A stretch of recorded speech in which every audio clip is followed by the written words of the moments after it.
So let's talk about Karli really quick. Okay. So I'm wondering, what are your thoughts about Karli and her Super Smashers during this episode?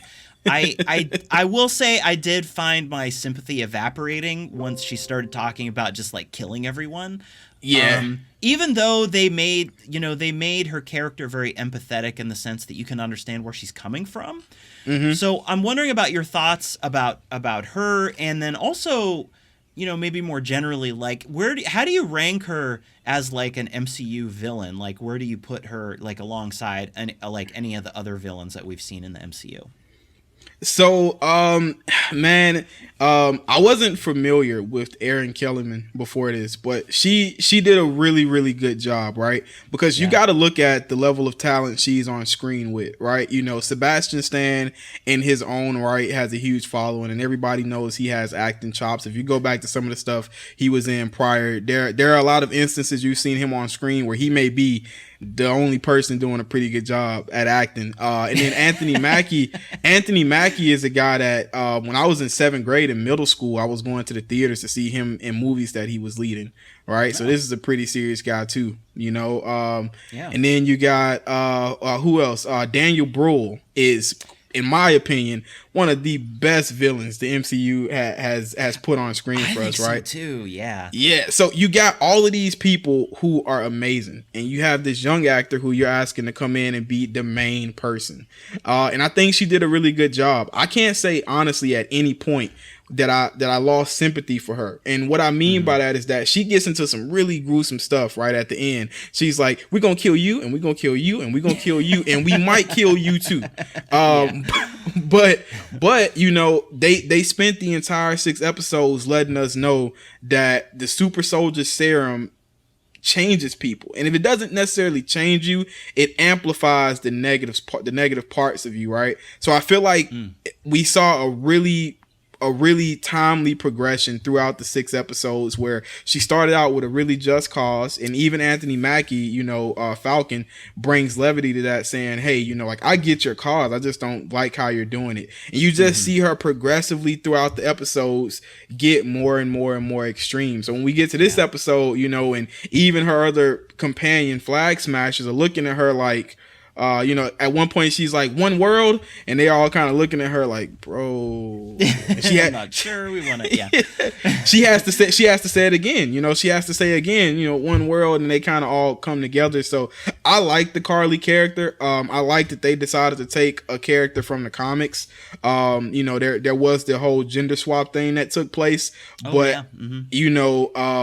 I liked it. I really liked what they did. I really liked it. And I feel like she landed exactly the way she had to land. And, and I feel like her death was meaningful.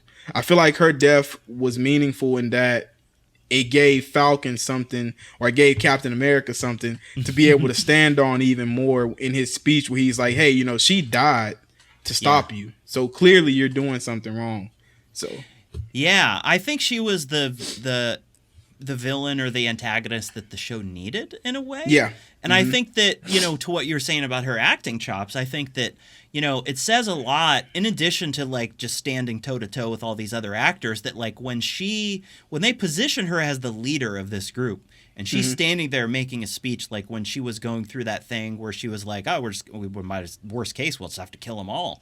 And they have that hesitation, but then she convinces them. Like, at least I was easily bought that she was their leader and that they followed her, right? So like, yeah. And she's really young, and that's not saying anything negative about that, but that's just like normally, like if you can imagine another actor, that young, who maybe couldn't quite sell that they were the charismatic leader of this, movement. You know what I'm saying? So, yep.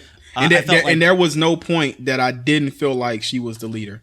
I always felt that she was the leader. She was the head of the movement, and you even get to see her sort of mature into that role from the first episode to the finale. Yeah, and I think for me, when I think about her compared to other villains in the MCU, I think it's kind of hard to compare in a lot of ways. And I don't always like to do like rankings, but I did feel that she was a real person, and that she had realistic motivations, and like I could empathize with her even if I could not condone the things that she was doing and the way she decided to carry out her fight, you know. But and I think that's one of the things that can make a really good villain. And so for those reasons, like I as a villain, I like her a lot more than characters like Malekith, like you know, like Ronan maybe, because like you have the villains that are like, I will destroy the world for no reason, and and then just to be evil, and then and then you have people like Karli who have these realistic sort of motivations, and I just find that to be like a lot more interesting as a villain. They have gotten better at their villain crafting, right? You know, because I mean, like you said, you look at somebody like Ronan, or you look at somebody like Justin Hammer, and it's like, okay, you're like, you're the patsy that was needed, right? But then you progress to people like Zemo, and we start getting the Killmongers of the world, right? And